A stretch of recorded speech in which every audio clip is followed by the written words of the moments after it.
This episode of Capes and Lunatics is brought to you by Tweaked Audio. Get awesome headphones, go to tweakedaudio.com and use the coupon code Southgate to get 30% off, free shipping, and a lifetime warranty. Or you can get there through the link on our website, southgatemediagroup.com.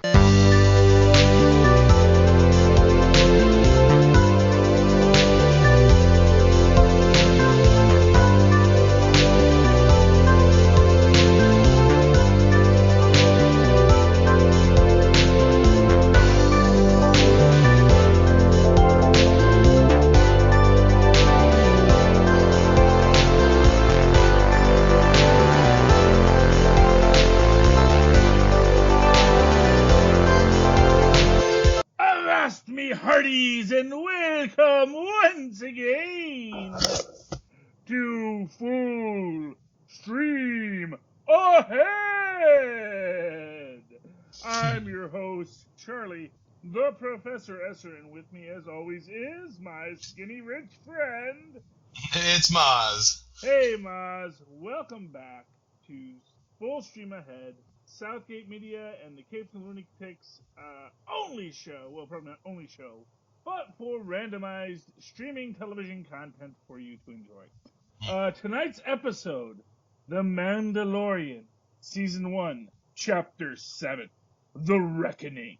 An old rival extends an invitation for the Mandalorian to make peace. Our director this week is Deborah Chow. Jon Favreau, of course, all over this thing. He gets the written by credit, he gets the created by credit, and little old George Lucas gets that based on characters by credit. But, who directed this? Deborah Chow. Well done. So, she did a great job. I mean, really, this is just on every level, this has been such a great series. And it's funny. It's, what, on the table. Tristan's looking for my wireless headphones. As he watches The Masked Singer.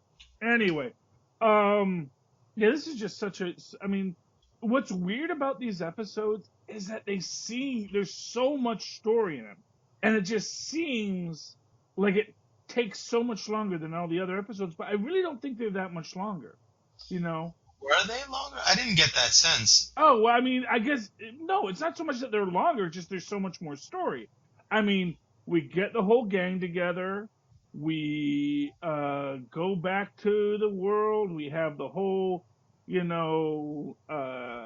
heel turn, then face turn by Grief Karva. It just on every level. There's just so much going on here. Yeah, it's really true. Even to the revelation of the real big bad at the end. And leaving us on the cliffhanger with poor old Quill. And it's just, there's just so much going on in this episode. And it's not even done yet. That's what's the most amazing. It's not even done yet. And Sudeikis was in this episode, right? Jason Sudeikis is one of those Stone. Oh, yeah, Jason Sudeikis. Yeah, that's Adam Pally and... No, it's Adam Pally and Drew Hale, according to this. Bike Scout 1 and Bike Scout 2. That's definitely Jason Sudeikis. Maybe it's next week that they're the... that's what I just realized. It was in the next episode. Because that voice is unmistakable. As soon as I heard it, I was like, is this Sudeikis? I looked it up, and sure enough, it was. Yeah, there you go. So, there we go. Misty Rosas is Quill's performance artist. I was wondering about that. Because I was thinking, it's kind of, for as much as that the Lucas company employs short-statured actors for their alien races who are short, it just struck me as weird that they had Nick Nolte as a short-statured alien in this. But it looks like there is a short-statured alien that's doing the body work. And then I guess they just have Nick Nolte doing the face work, which... that's pretty cool. It's animatronic anyway, so... possibly animatronic CG. I'm not quite sure how they do it. I haven't... they actually shot this a lot on green screen, which is something that has recently come out. that it looks like it's all on these amazing sets, nope, it's pretty much all green screen. Wow. Yeah, but it just shows you what you can do with technology these days, As it stands, though, it is just really an amazing thing. And let's get to the actual meat of the story, is that after the events of the prisoner last week, the jailbreak episode, Grief Karga does reach out to the Mandalorian, and they actually get to speak, because we did see a hint at that last week with Zero. Right. So if Zero had not have fixed that file, he wouldn't have gotten this message, right? Yeah. Well, I don't know if basically the Mandalorian had basically blocked him, and then Zero, when he's going through the files, realizes that there was a message that was being blocked and decided to just see what it was. Gotcha. And then I get the feeling that Grief calls again, and he's unblocked. So I mean, that's basically my take on it. Basically, that Zero hacked his smartphone, unblocked his unblocked the caller, and then he actually got through. And he basically makes the pitch to him. Look, since you left, the Imperials have gotten way worse, and that is giving me trouble in my business. So now I need your help to essentially, arguably solve the problem you started.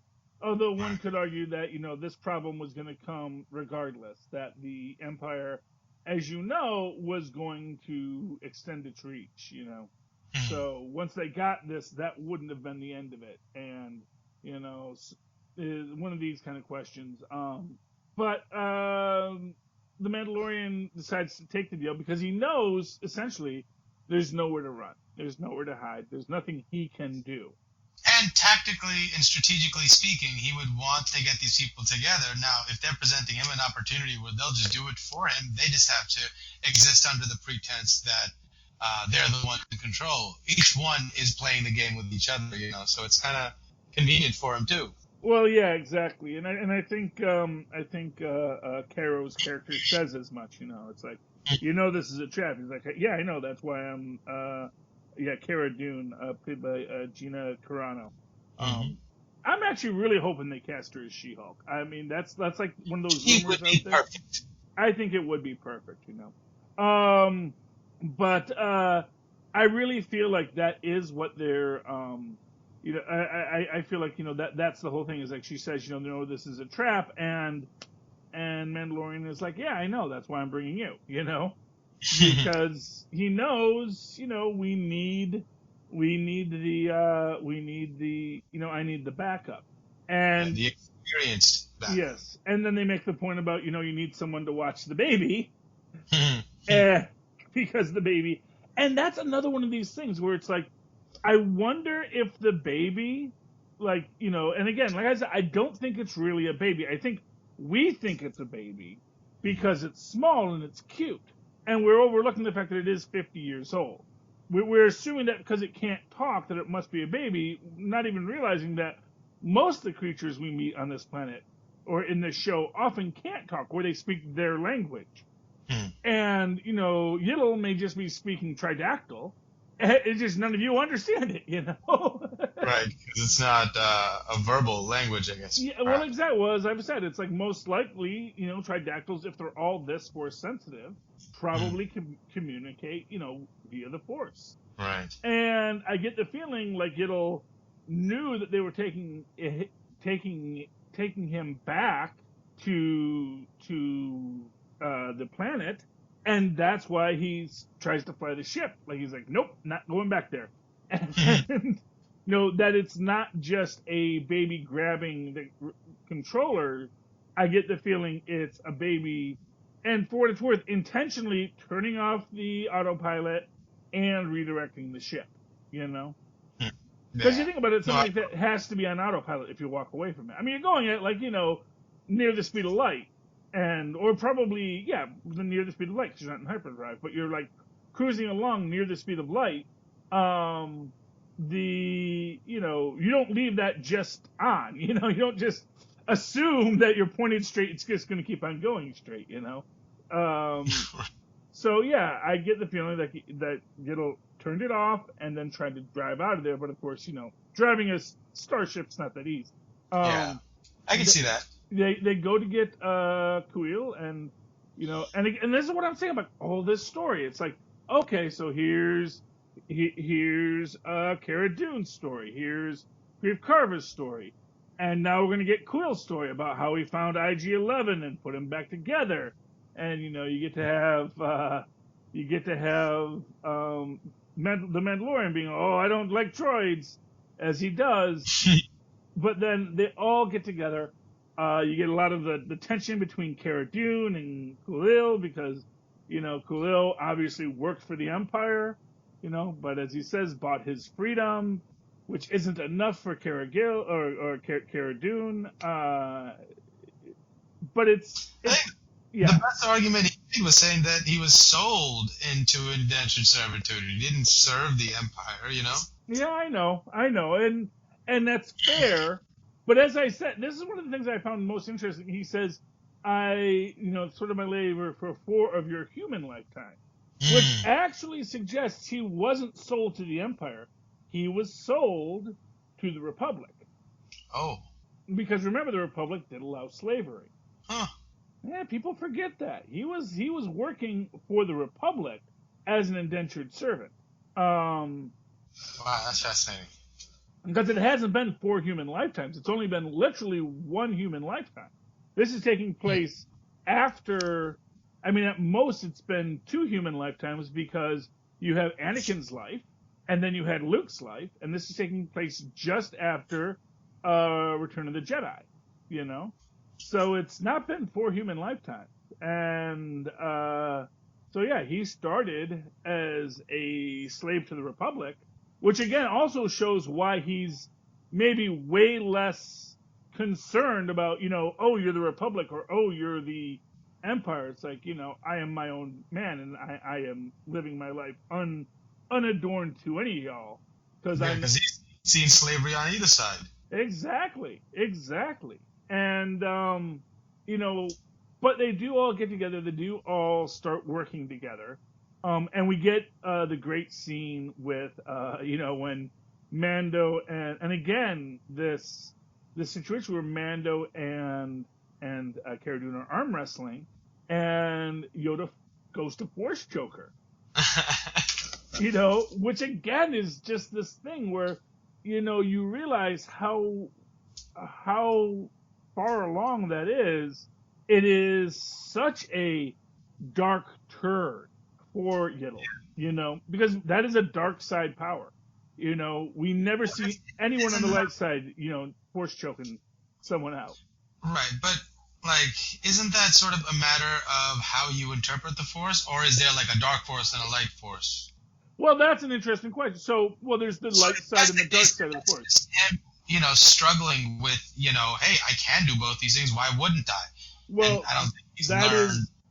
That would be Mace Window's argument. Mace Window did experiment. This is what Tristan has taught me. Mace Window did experiment with the dark side because he felt that it was important to find balance in the Force, and that that the dark side and the light side aren't exclusionary. Because he actually knows a few dark side moves, like one dark side move with they jump and spin around with their lightsaber, and that's a dark side move. And when he crushes the breathing apparatus of General Grievous, that's basically just a really far along Force choke.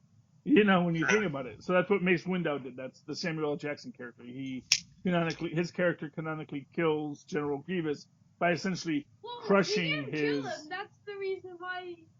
That's why he wheezes, because he had his lungs. That's why he wheezes a lot more, because the thing holding his lungs were repressed. Okay. So, interesting. Yeah. So that is an argument that it's not really a dark side power or a light side power, but because in this case it is arguably Yiddle trying to protect the Mandalorian. Uh-huh. But again, that's that question: is Yiddle, should Yiddle have known better, or is Yiddle again sort of maybe protecting his savior here, you know? Right. No, but I saw in that moment, like the way my dog would react if he was confused and thought, me and somebody were fighting. That's what I saw. Yeah, I mean, and I can see that too. Like I said, I mean, exactly how advanced Yiddle is, I think, is up for debate.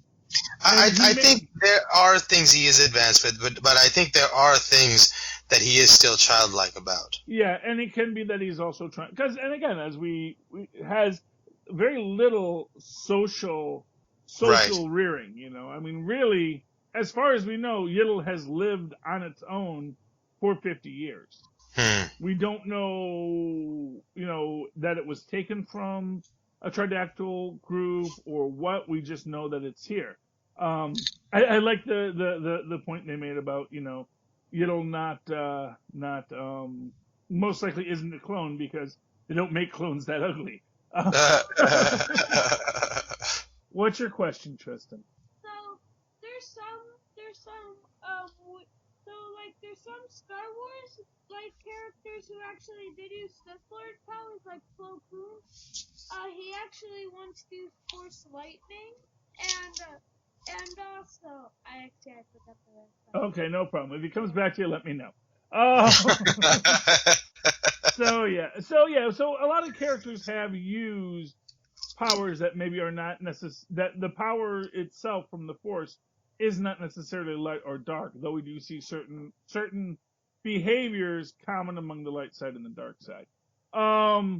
To that extent, could it be that the Force is just one thing, and then it, like they do with mutants, it brings out what's there, so the Force just takes the things that you have impulses and proclivities to, and then heightens them, and then you sort of evolve in that sort of way? Well, depending on I think what it is that, so between the light side and the dark side of the Force, the dark side is about unleashing your emotions, letting letting the hate flow through you, as they say. Although, again, as one can point out, that hate derives from love as well. That attachment leads to fear. Fear leads to anger. Anger leads to hate, and that is the path of the dark side. Hatred leads to pain, and that all leads to the dark side. Yes, Tristan's going to correct my Yoda quote. I have a few questions about Anakin. Okay, we can get to Anakin's not in this story. I know. I just want to ask a few questions. Okay, well, very quickly, what's your question about Anakin? Since Anakin was both a Jedi and the Sith, shouldn't his lightsaber be purple? No, because it's red. Because the Sith all use red lightsabers. Because he made it blue. Yes, exactly. Which you know the answer to on that, because we've had that conversation before. No, but if he doesn't, if he makes it not blue, would it turn purple? No, if he doesn't. No, purple doesn't mean that you are balanced between light and dark.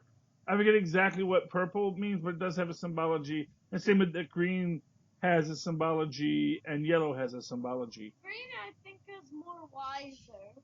Yeah, there's different groups, and yellow means you're a temple guardian, as you said. Yeah. Anyway. Oh, interesting. So there's sort of archetypes for how the Force is expressed. Well, yeah. I mean, the idea, and there's a lot of contradictory mythos on the sabers. Fair enough. I mean, how could there not be? Yeah, exactly. But and I don't know what is canon and what's not. Because, like I said, I only know this because Tristan tells me. So, that's awesome. Because the kid knows his Star Wars, man. He is deep in the lore, and I gotta respect that. But moving on from there, where were we? So I guess eventually they get down to meet. Actually, what I wanted to say was this is the first reference we get to people not really knowing about the Force in the outer region, because in here. Which is one of these interesting things, because obviously we're all used to the rebellion and Luke Skywalker and the Jedi and everyone talking about the Force like it's, like it's the national religion. Whereas what we realize in these episodes is that a lot of people are like, oh yeah, I remember I heard something about this once. It's like myth and legend, just makes the world so much bigger. Yeah, exactly. Because, most people don't meet Jedi. In fact, I always felt like when in A New Hope, when as they're about to fly off, when the guy who's basically going over the, these are the Death Star plans, here's where you have to hit it, yada yada. When he says, "And may the Force be with you," it really doesn't come off like when Yoda or Obi-Wan says, "May the Force be with you." It really almost like, like when the president says, "May God bless America," It doesn't really have that weight because it doesn't, I'm sorry. It's, when people say, "Oh, God bless us," or "God bless you," it's like, it's just something you say. And I think at most, for most people in this universe, "May the Force be with you," that's just something that you say. You don't say it like, as to have this importance, as to have this weight, unless you're a religious scholar of the Force, which most people in this universe aren't. And so it's almost like a phrase becomes a satire of itself. Well, yeah, something like that. And so I like that, it's not someone says, "Oh, that's the dark side," or "That's the Force of the Sith." And even though Sith were a thing and Jedi were a thing and people know about it, but even among the Jedi, probably most about it is like, "Oh, yeah, that's that." It's like when people talk about the Pope, it's, as a Catholic, it's like, "Oh, that's the Pope, that's important." But to most people, "Oh, you mean that guy in the silk pajamas?" It's a very different thing. And to most people, they see the Pope as a purely political institution that's wrapped in a religious ideology. Whereas, to me, because I believe that ideology, it actually has some kind of meaning. I think that's what differentiates these worlds, because we're seeing a world that wasn't the Skywalker world. That wasn't this small group of people who all happen to be in on this ancient secret. And I think that also gives some merit to when Han Solo first says, "I've been around this universe and I've seen all kinds of things." Really, everyone says, "Oh, he's saying it's just magic tricks." Well, not necessarily. He's just saying, "I've seen this kind of stuff before. I've seen people who've said they're in tune with something. They all got shot with blasters." Because, let's not forget, as much as you want to talk about how great the Jedi are, they all got shot by a bunch of clones with blasters. So, so blaster at your side, about the only thing you can trust in this galaxy.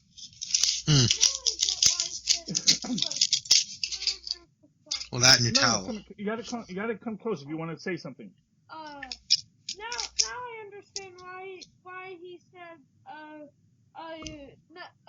something about, and then he says a good blaster to your side, because all the Jedi were killed by blasters. Exactly, that's what I just said. Yeah. So that's okay. But as I was saying, or as we were saying, so they get down to the planet. We see Grief Karva. It's like, "Oh, you got backup, yada yada yada," and like, let's see the child, and I like that basically, Cool actually builds another floating bassinet that like has like a blast shield on it. Yeah, it's like been A-teamed out. Yes, it's very cool. Although again, like if you want to go with symbology, like old one was white, now it's black, because Yiddle's done seen things, man. You can tell me in a minute. Okay, and yes, but they get together. Grief Karva basically accepts that they're gonna come with them. This is what plan ever works out, So you just gotta roll the punches and hopefully you come out on top. And then when they're camped, of course, they get attacked by these weird, venom dragons that run off with one of the what are they called? They're not called dewbacks. They're called. I think they were, weren't they? No. The dewbacks are the four-legged ones. These were called. I think they were called like grups or gropes or something like that. Interesting. Yeah, it was a one-syllable word, but it's not a dewback. Anyway, I love that he referred to them as her when the dragon was taking them. Put her down. Like, he really cared about them. Well, of course he did. Those are his. Yeah, yeah, He loves his livestock as much as he loves his droids. yeah, They're good things, and he takes care of them, and he raises them right. yeah. And to that extent, we do see, he loses one of them.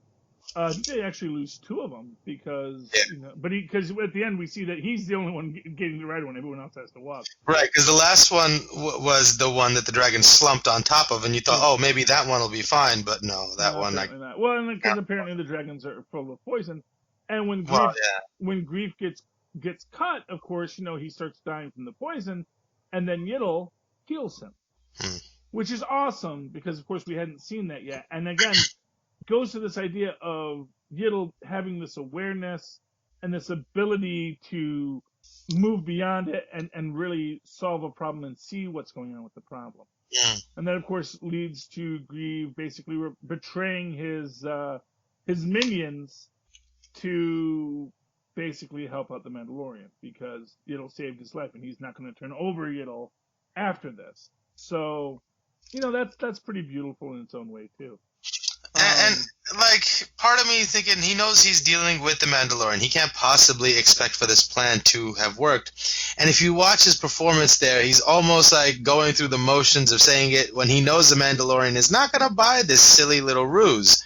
So it almost feels like if he didn't know it consciously, even subconsciously, at least that's the way I'd like to think the actor was playing it, that he knew that the Mandalorian would come and save the day. And that supposedly fake plan he pitches him, he goes, this is not really that bad of a plan. Let me put this idea in his head and maybe it will actually take shape. Yeah. I'll hedge my bets and be on this side, but I'm really hoping that really is how this goes.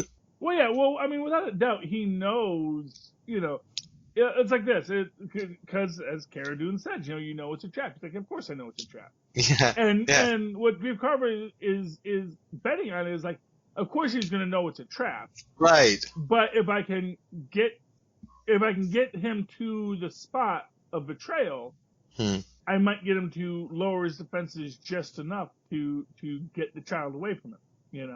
Well, but I think part of what I'm saying is I think part of him was also hopeful that the Mandalorian would actually succeed in the fake plan and kill the Imperials. Well, no, I actually don't think he. Well, no, I actually don't think he ever intended to let the Mandalorian get that far, because otherwise he wouldn't have shot his men. Because he shot his men because he knew his men were going to try and shoot the Mandalorian. So I do feel that he shot them because he's like, change of plans, and then he still takes him in to him. So everything he told him was still technically true. It's like, yeah, I told you there's 4 guards on him, Yeah. And the ordinance says, see, only 4 guards, So I do get the feeling like, there was a plan and he's changing the plan because he knows that he can't kill Yiddle either. Yiddle needs to live. And when they go in and they, and I think also that was this idea, maybe he was hoping the Mandalorian might have come alone, thinking, hey, I'm the Mandalorian, he can have as many guys as he wants, I'm going to get out of this okay.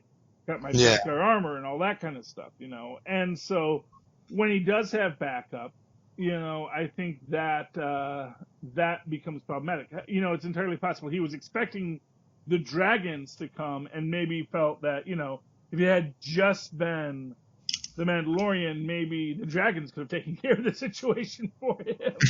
Yeah. Or while he was fighting the dragons, they could have gotten the drop on him. But I think that because there were so many people and so many other targets that it was harder to work it out. But anyway, they do agree. They go in, and you realize then that, of course, our big bad, played by, Werner Herzog, actually isn't the big bad. That there's a bigger bad, as you have in any kind of these shows, that we're going to get for our boss battle at the end, with Moff Gideon, played by Giancarlo Esposito, who, of course, I'm sure you know from Breaking Bad. And he's just really awesome in this, in the sense that, I mean, he's not in this very much, but my favorite thing about Moff Gideon is he's just Moff Gideon. He's not Grand Moff Gideon. And that, I think, is like really, because it means that he's not saying he's a 5-star general. He's like, he's just a regular old Moff. He's a regular Moff. He's a working class Moff like you guys, just so he can stay close to his rank and file soldiers, you know. And also, don't they mention something about him being tried for war crimes? And so the sense I got was this just shows sort of like the little scattered bits and remnants of the Empire that remain. These sort of cruel, powerful men that have had the loyalty of their little battalions and whatnot, and they form their own little gangs, and he wants to get his hand on Yiddle so he can get more power. Well, as we saw at the end of this, it's not just a small gang. You know? Right, well, you know, like his own little platoon or how much whatever that he was in control of. Yeah, well, he had a lot of people. He's clearly back. Right. And this is one of the things I always say about this. Like, the most telling thing about it is that, you know, Werner Herzog's characters, guys, the Client is what he's known by. But Werner Herzog, all his stormtroopers, they've got, you know, yellowing armor, and they're all, you know, basically just pieced together. And then when Moff Gideon shows up, his guys got the spit and polish. He's got the Death Troopers. That's why they're so late. They went to the armor polisher. Yes, that's why they were late. They went to the armor polisher. You know, he comes in his own TIE fighter. He, you know, Moff Gideon's totally ready for it, you know.